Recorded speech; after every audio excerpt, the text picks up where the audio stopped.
प्रधानमंत्री नरेंद्र मोदी ने रविवार को उत्तर प्रदेश के कुशीनगर में रैली को संबोधित किया। नोटबंदी के बाद मोदी की पूर्वांचल में दूसरी परिवर्तन रैली थी।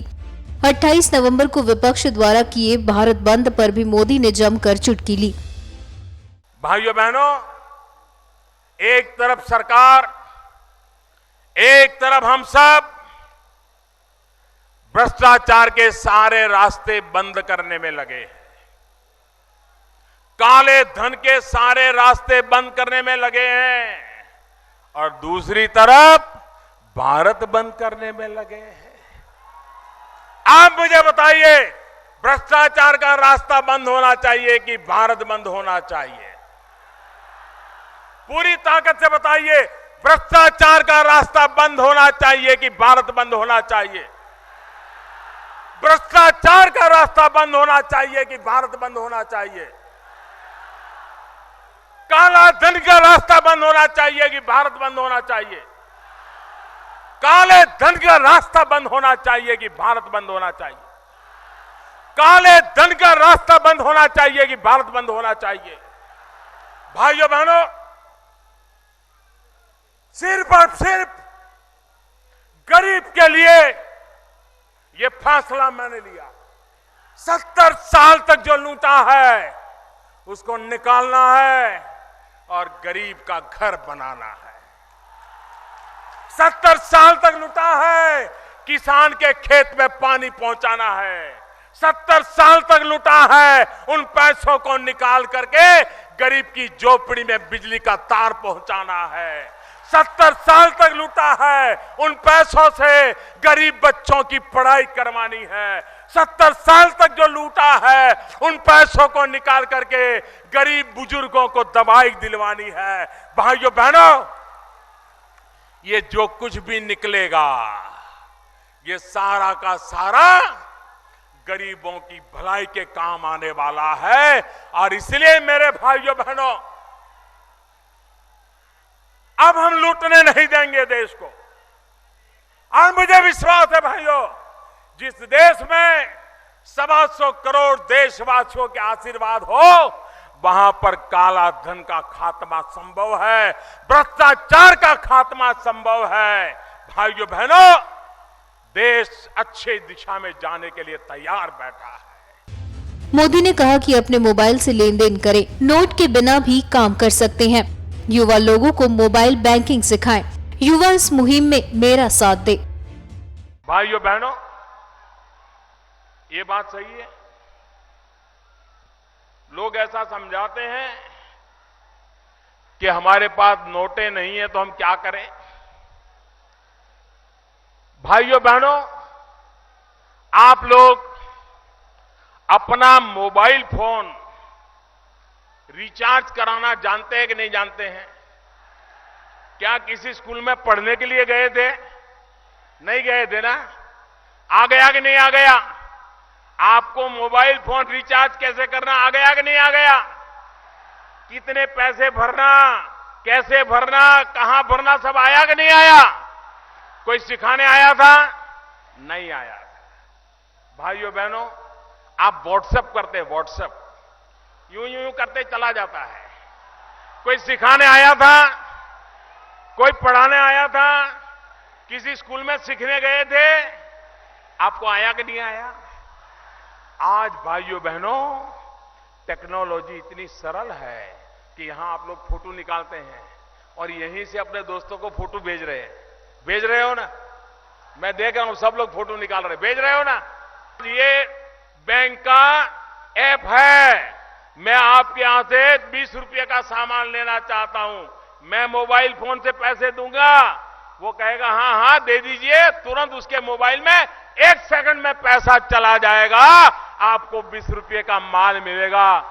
भाइयों बहनों, आज हमारे देश में आधे से अधिक लोग जो रेलवे में जाते हैं, वो खुद जाकर के पैसे देकर के टिकट नहीं लेते, ऑनलाइन टिकट लेते हैं। उनके पैसे वापस आते हैं तो ऑनलाइन आ जाते हैं। भाइयों बहनों, आज आपने अखबार में एक इश्तहार देखा होगा, एक एडवर्टाइजमेंट आज आपने अखबार में देखा होगा। मेरा आप सबसे आग्रह है कि इस एडवर्टाइजमेंट को पूरी तरह पढ़ें और इसका कटिंग करके हर दुकान पर लगा दे, अखबार से निकाल करके। सब लोग इतना काम जरूर करें। और इसमें किस प्रकार से अपने मोबाइल का खाता खोला जाता है उसकी सारी विधि बताई गई है। आपके पैसे आपके हैं, बिना नोट के भी आप इसका खर्च कर सकते हो। भाइयों बहनों, ये नोटों का उपयोग काले धन वाले संग्रह करना चाहते हैं। हम काले धन वालों को सफल होने देना नहीं चाहते हैं। हम भ्रष्टाचारियों को सफल होने देना नहीं चाहते। और इसलिए भाइयों बहनों, मुझे आगे के भी उनके रास्ते बंद करने हैं। आज के अंग्रेजी अखबारों में भी इसका एडवर्टाइजमेंट छपा हुआ है। आज के हिंदी अखबारों में भी ये इश्तहार छपा हुआ है। मेरा आप सबसे आग्रह है, और यहां जो भारतीय जनता पार्टी के कार्यकर्ता है वो अखबार से कटिंग निकाल करके हर दुकान के बाहर एक बोर्ड पे लगा दें, और ऐसे इश्तहार रोज आते जाएंगे। स्टेट बैंक ऑफ इंडिया की ऐप है, सरकार की ऐप है। आपको सिर्फ अपने मोबाइल फोन पर उस ऐप को डाउनलोड करना है। आपके गांव के मोहल्ले के व्यापारी को डाउनलोड करना है। सीधा आपका पैसा बैंक से चला जाएगा। जो सामान खरीद सकते हैं खरीद सकते हैं। 1 रुपये के बिना कोई काम अटकने वाला नहीं है। यह व्यवस्था मौजूद है भाई।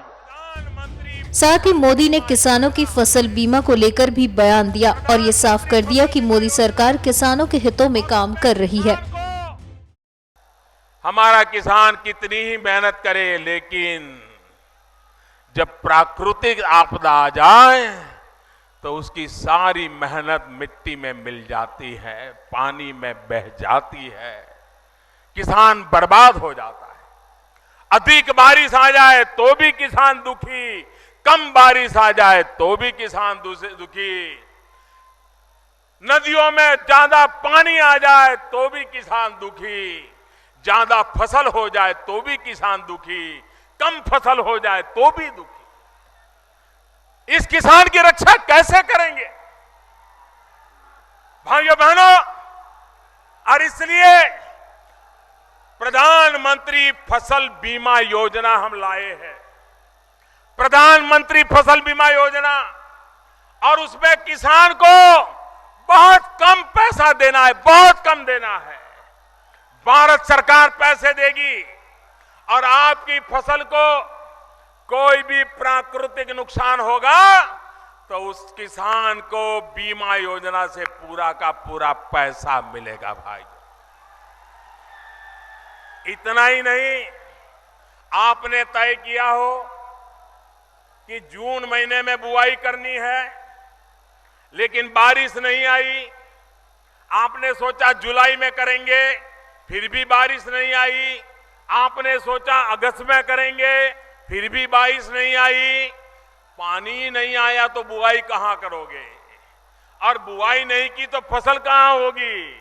और फसल नहीं होगी तो फसल बर्बाद भी कैसे होगी? तो ऐसी स्थिति में किसान क्या करेगा? जिसकी बुआई नहीं हुई उसको तो फसल नहीं आनी, तो फसल बीमा लगना नहीं है। पहली बार देश में दिल्ली में ऐसी सरकार बैठी है, इसने ऐसा प्रधानमंत्री फसल बीमा योजना लाए हैं कि प्राकृतिक आपदा के कारण अगर बुआई नहीं हुई तो भी उसका हिसाब लगाकर उसको मिनिमम बीमा का पैसा दिया जाएगा। यूपी में गन्ना किसानों की समस्याएं काफी ज्यादा हैं। ऐसे में मोदी ने एक बार फिर कुशीनगर से गन्ना किसानों की समस्याओं पर बोले और समाधान का वादा किया। 2014-15 में गन्ना किसानों का बकाया 22,000 करोड़ रुपया था भाइयों बहनों, 22,000 करोड़। और लोगों को ऐसी आदत हो गई थी कि भाई इसके बिना ठीक है, आया तो आया, नहीं आया तो नहीं आया, इसी से गुजारा कर लो। लोग नाराजगी भी व्यक्त नहीं करते थे, सिर्फ हाथ जोड़ के विनती करते रहते थे। चीनी मालिकों को कह रहते थे कि जरा भुगतान कर दो, लखनऊ में सरकार को परवाह नहीं होती थी, उसको तो लगता था कि चुनाव आएंगे, कुछ इधर उधर का बांट देंगे तो गाड़ी चल जाएगी। लोग सहने के आदी हो गए थे। जब दिल्ली में सरकार बनी, उत्तर प्रदेश के लोगों ने मुझे इतना बड़ा सेवा का अवसर दिया। हमने तय किया कि गन्ना किसानों की चिंता करेंगे। भाइयों बहनों, 2014-15 के 22,000 करोड़ बकाया था। अब शायद मुश्किल से उंगली से गिन सके इतना बचा होगा। बाकी सारी बातें किसान के घर तक पहुंचा दी।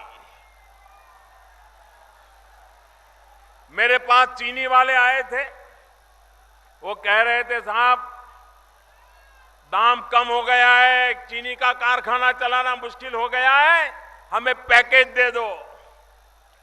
मैंने कहा पैकेज लेने की आपकी आदत पुरानी है, लेकिन मोदी नया है।